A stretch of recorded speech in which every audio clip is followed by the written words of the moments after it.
नमस्कार। आज हमारे पास कुछ नोट्स और चार्ट्स हैं, खासकर संस्थागत जाल और व्यापारिक योजनाएं वाले। इन पर जरा गहराई से बात करते हैं। हाँ बिल्कुल।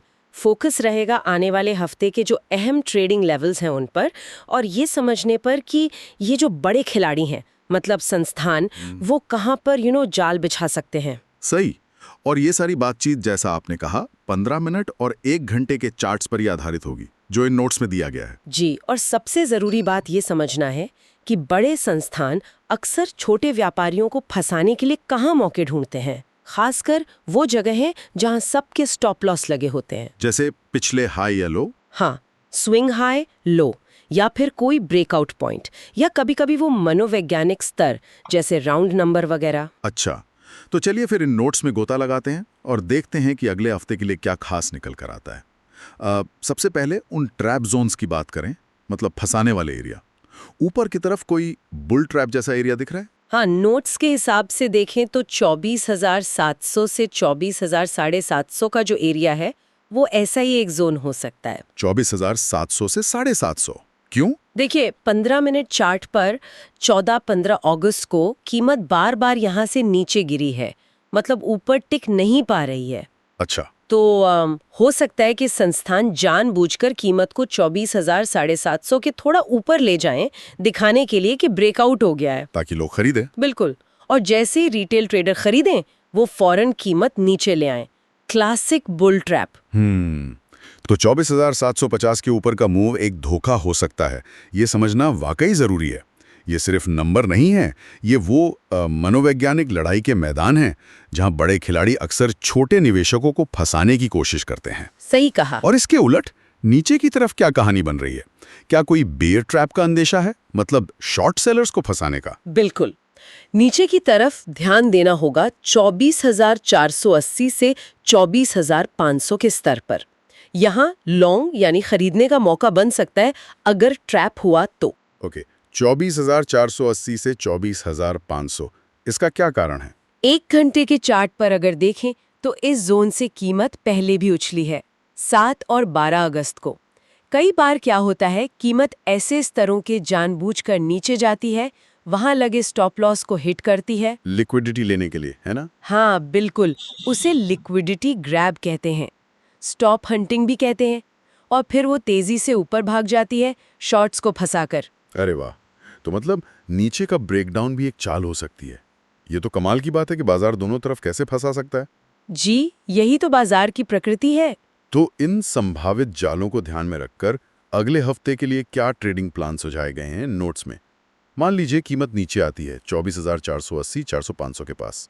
अगर कीमत 24,480, 24,500 के पास आकर तेजी से ऊपर मुड़ती है, मतलब शार्प रिजेक्शन दिखाती है, और कोई मजबूत हरी कैंडल बनती है, तो नोट्स खरीदने का सुझाव देते हैं।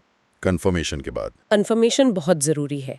पहला टारगेट 24,650 और दूसरा 24,750 हो सकता है, और स्टॉप लॉस वो 24,450 के नीचे रखने की सलाह है। ठीक है। और बेचने का प्लान? अगर कीमत ऊपर जाती है लेकिन 24,720, 24,750 के आसपास टिक नहीं पाती, रिजेक्शन दिखाती है, तब नोट्स बेचने का सुझाव देते हैं। मान लीजिए कीमत ऊपर गई लेकिन फेल हो गई, तो वहां से शॉर्ट कर सकते हैं। टारगेट्स क्या होंगे? पहला टारगेट 24,600 और दूसरा 24,520 हो सकता है। स्टॉप लॉस इस केस में 24,780 के ऊपर रखने की बात कही गई है। और जाहिर है स्टॉप लॉस का सख्ती से पालन करना जरूरी है। बिल्कुल, दोनों ही प्लान्स में स्टॉप लॉस बहुत अहम बताया गया है। रिस्क मैनेजमेंट सबसे पहले। सही बात है। ठीक है, ये तो हो गए छोटे टाइम फ्रेम पर संभावित चालें और प्लान्स। अब जरा बड़ी तस्वीर देखते हैं। 1 आवर के चार्ट पर क्या चल रहा है, ट्रेंड कैसा है? देखिए, जुलाई में जो तेज गिरावट आई थी, उसके बाद से बाजार अभी एक दायरे में, एक रेंज में फंसा हुआ दिख रहा है। साइडवेज ट्रेंड कह सकते हैं इसे। साइडवेज। हाँ। और नोट्स ये इशारा करते हैं कि शायद बड़े संस्थान 24,480 से 24,750 के बीच धीरे धीरे खरीदारी कर रहे हैं। इसे एक्यूमुलेशन यानी संचय कहा जाता है। एक्यूमुलेशन मतलब वो धीरे धीरे माल जमा कर रहे हैं जी, बिना ज्यादा हल्ला किए, किसी बड़े मूव की तैयारी में। हाँ, ऐसा संभव है। एक्यूमुलेशन फेज अक्सर किसी बड़े ट्रेंड से पहले आता है। तो इसका क्या मतलब है हमारे लिए इस एक्यूमुलेशन का? इसका मतलब ये है कि ये जो रेंज है 24,480 से 24,750 ये बहुत महत्वपूर्ण है, बहुत क्रूशियल। बाजार जिस भी तरफ इस रेंज को निर्णायक रूप से तोड़ेगा, अगली बड़ी चाल उस तरफ आ सकती है। अच्छा, तो ब्रेकआउट लेवल्स क्या हैं? अगर कीमत 24,780 के ऊपर टिक जाती है, सस्टेन करती है, तो फिर 24,950 से 25,000 तक की रैली देखने को मिल सकती है। और नीचे की तरफ? और अगर 24,450 के नीचे फिसलती है और टिकती है, तो फिर गिरावट बढ़ सकती है 24,300 से 24,250 तक। तो नजरें इस रेंज के ब्रेकआउट पर रखनी होंगी। बिल्कुल, ये रेंज का टूटना अगले हफ्ते की दिशा तय कर सकता है। कुल मिलाकर आज हमने अगले हफ्ते के लिए कुछ अहम लेवल मार्क किए।